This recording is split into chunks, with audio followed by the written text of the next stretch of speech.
Welcome to Instant Cooking. Today I am making instant rava dosa. For this we need green chili, sliced onion, salt, butter, rava or semolina, coriander leaf. So take a bowl, add 1 bowl rava, approximately 50 grams of semolina, add half a teaspoon of very finely chopped onion, add half a teaspoon of green chili, add half a teaspoon of coriander leaf, pinch of salt and water to make a smooth consistency. Mix it very well and hot, and put your frying pan on gas on high flame.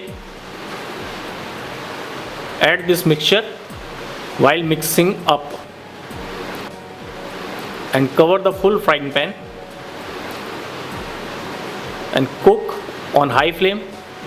Cover it and leave it for 2 to 3 minutes. Turn it carefully and cook for half a minute from other side, and your instant rava dosa is ready. Thank you.